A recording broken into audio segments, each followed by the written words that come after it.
Hello students, I am Nilesh Jain and we are starting preposition. Preposition सबसे पहले हम ये समझ लें कि प्रीपोजिशंस क्या होते हैं। तो प्रीपोजिशंस जो हैं वो किसी भी नाउन या प्रोनाउन के पहले आने वाले वर्ड्स होते हैं, उनको हम प्रीपोजिशंस कहते हैं। संबंध बताते हैं नाउन प्रोनाउन से।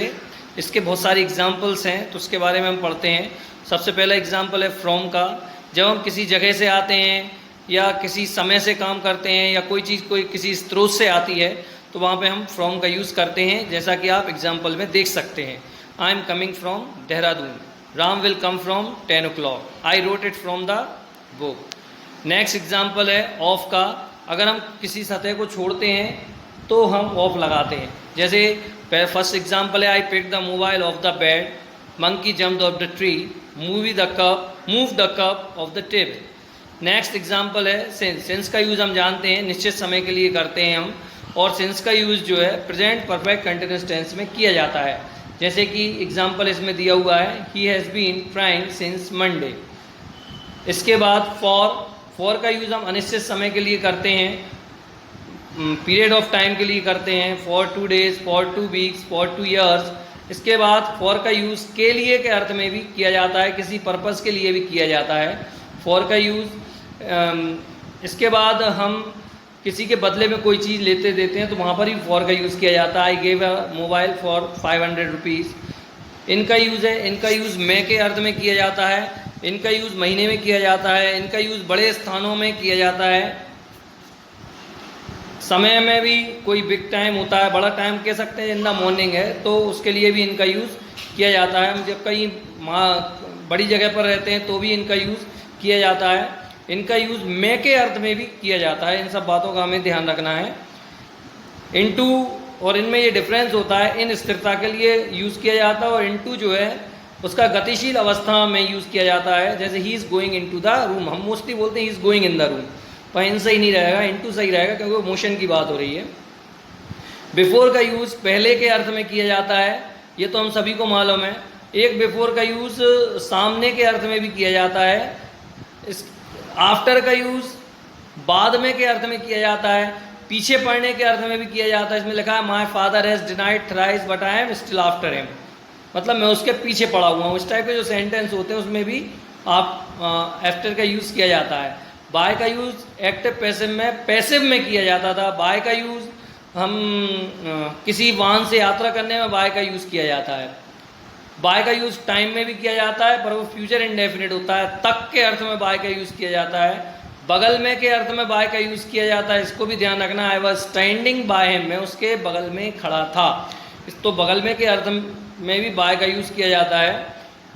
विथ का यूज़ से के अर्थ में किया जाता है, परंतु जब हम उस कंडीशन में करेंगे जब चाकू से, पेन से, तलवार से जैसी बात होगी, हम किसी चीज़ को हाथ से पकड़ लेंगे तो हम विथ का यूज़ करते हैं। विथ का यूज़ साथ के अर्थ में किया जाता है, जैसे मैं राम के साथ हूँ, आई एम विथ राम।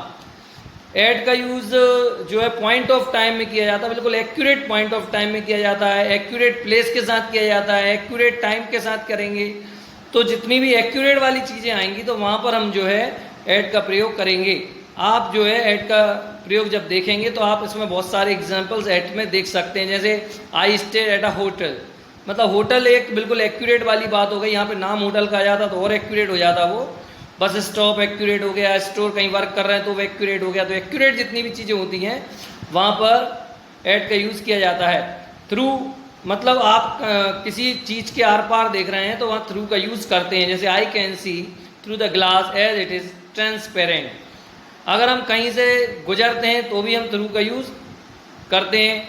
कोई और जैसे water is passing through this pipe, तो ये वाटर जो है पाइप के थ्रू जा रहा है, अपन कहते हैं के थ्रू जाना, तो वो थ्रू यही वाला थ्रू है कि जब हम कहीं से गुजरते हैं तो भी थ्रू का यूज़ किया जाता है। बियॉन्ड मतलब के पार, जो दिख ना रहा हो, मतलब बहुत दूर। जैसे इसमें एग्जाम्पल दिया there is a temple beyond this mountain, मतलब है पर वो दिख नहीं रहा है ना। नदी के पार क्या है, इसमें के पार के अर्थ में जो है बियॉन्ड का यूज़ किया जाता है। या जब किसी कोई चीज़ नहीं दिखती है और कुछ चीज़ होने की बात करते हैं पार की स्थिति में तो भी बियॉन्ड का यूज़ किया जाता है। नेक्स्ट वाया, तो ये हमने सुना हुआ है, वही वाया रहा, हमने ये सब चीज़ें सुनी हुई है। वाया सुना हुआ है रेलवे स्टेशन पर। कि कानपुर से होते हुए ब्लूटूथ से, तो I sent him my picture via, Bluetooth से मैंने उसे अपनी पिक्चर भेजी। तो ये वाया की स्थिति होती है। अपोजिट मतलब होता है ठीक सामने, दूसरी तरफ। जैसे अगर आई एम, मैं तुम्हारे सामने हूँ, तो I am in front of you, या आई एम बिफोर यू, या आई एम अपोजिट यू। ये 3 प्रकार के सेंटेंस का प्रयोग हम कर सकते हैं। अब my home is opposite your shop, मतलब मेरा घर जो है वो तुम्हारी दुकान के ठीक सामने वाली बात हो रही है, तो वहां पर अपोजिट का यूज किया जाता है। एबव मतलब ऊपर, जब एबव की बात करते हैं तो उसमें ऊपर की स्थिति आ जाती है, किसी सतह से ऊपर की बात होती है, या किसी लिस्ट से ऊपर की बात होती है। मतलब कहीं ना कहीं, जैसे मनी इज एबव लव, पैसा प्यार से ऊपर है, इनका कहना मतलब, यानी पैसा पहले है, प्यार बाद में। आज का हिसाब किताब यही है। Only his eyes were above water, तो ये एबव मतलब ऊपर। इसके बाद नेक्स्ट अंडर, अंडर मतलब होता है नीचे। मतलब अंडर उस कंडीशन में यूज करेंगे जब कोई चीज किसी के नीचे हो, वो उसको टच ना करे, और अगर वो टच करने लगेगी ना तो फिर बीनेथ या अंडरनेथ का यूज करने लगेगा। जैसे एग्जांपल है, Ram is hidden under the bed, और अगर वो टच कर रहा होगा तो फिर यहाँ देखिए अंडरनेथ बीनेथ छूने लगा है। My house is underneath your house, बिल्कुल एक दूसरे के घर के नीचे। My her photograph is beneath my book, यहाँ पे टच कर रहे हैं तो अंडरनेथ या बीनेथ लग रहा है, और नहीं कर रहे तो अंडर का यूज किया जा रहा है। बिलो का यूज वही, जैसे एबव का होता है ना ऊपर की तरफ, जैसे बिलो का होता है नीचे की तरफ। किसी चीज से नीचे, लिस्ट में नीचे, सतह के स्तर से नीचे, इधर नीचे की बात होती है जब भी, तो जो है बिलो का यूज किया जाता है। एबव और बिलो जो है एक दूसरे के अपोजिट होते हैं। नेक्स्ट डाउन, डाउन का तो नीचे की दिशा शो करता है, प्राइस आर गोइंग डाउन, ये तो हम सबको मालूम ही है। इसके बाद नेक्स्ट बिटवीन, बिटवीन का यूज दो के बीच में किया जाता है। देखिए यहाँ पे यश एंड वैभव लिखा हुआ है तो बिटवीन लग गया, परंतु जब दो से ज़्यादा की बात होती है तो बिटवीन की जगह जो है एमंग का यूज किया जाता है, हमको ये ध्यान रखना है। इसके बाद जब वो नेक्स्ट वीडियो बनाऊंगा तो उसमें आपको कुछ प्रीपोजिशंस के डिफरेंस भी सिखा दूंगा। इसके बाद नेक्स्ट एमंगस्ट, 2 से अधिक के बीच में, पर जब ये नहीं बताया गया कि कितने के बीच में है ना तो वहाँ एमंगस्ट लगता है, और अगर संख्या बता देते हैं वहाँ पे तो फिर एमंग का यूज होने लगता है। अगर कितने नहीं मालूम तो वहाँ पर आप एमंगस्ट का यूज करिए। नेक्स्ट है आउट ऑफ, आउट ऑफ मतलब किसी जगह को छोड़ना या बाहर निकलना, ये तो हमें मालूम है। और संख्या में से भी आउट ऑफ आता है, 90 आउट ऑफ 100, ये भी आपने सुना हुआ होगा। तो आउट ऑफ मतलब बाहर निकलना है या किसी जगह को छोड़ना है, या कितनी संख्या में से कुछ प्राप्त होना, वो भी आउट ऑफ का यूज किया जाता है। ऑन मतलब पर, यहाँ पर जो ऑन का यूज, जब कोई चीज किसी दूसरे के ऊपर रखी हुई है और टच कर रही है तो फिर वो ऑन का यूज होता है। जैसे pen is kept on the table. इसके बाद डे, डेट के साथ भी ऑन का प्रयोग किया जाता है, इसको आपको ध्यान रखना है। डे और डेट ये खालिस्तान में पूछे जाते हैं, फ्लप में पूछे जाते हैं।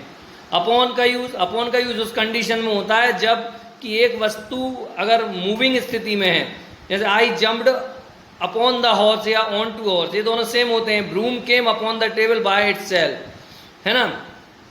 तो जो अपॉन होता है वो मूविंग की स्थिति में लगता है। अपॉन और इनटू, इनटू इनके साथ आता है, अपॉन हमेशा ऑन के साथ आता है। ऑन जो है स्थिरता की स्थिति बताता है, अपॉन जो है मूविंग मतलब मोशन की कंडीशन को शो करता है।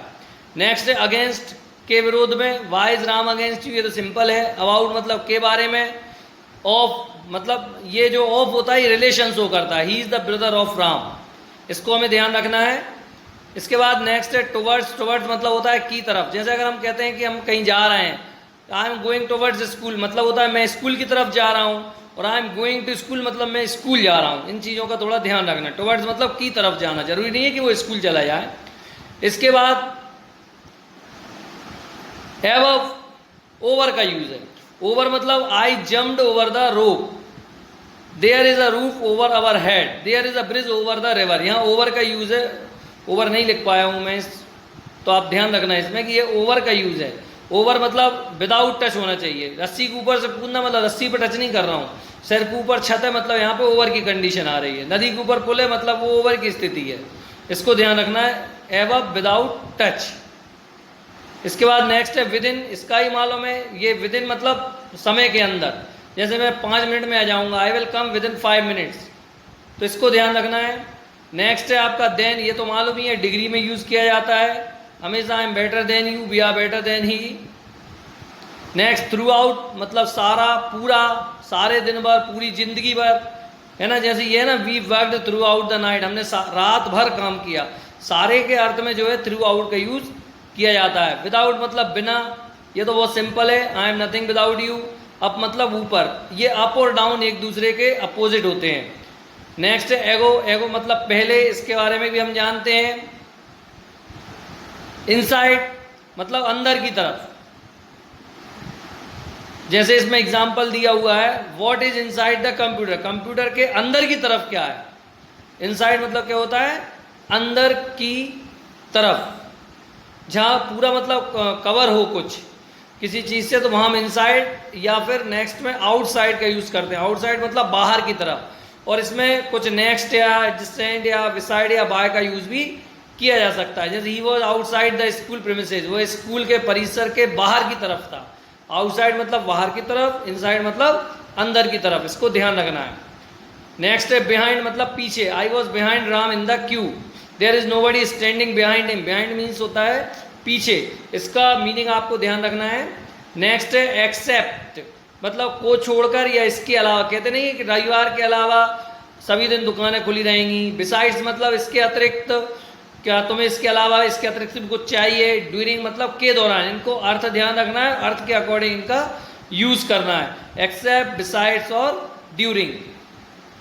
इसके बाद नेक्स्ट है टिल और अनटिल, इसका तक के साथ यूज किया जाता है। जैसे वी स्टेड टिल मंडे, हम सोमवार तक ठहरे।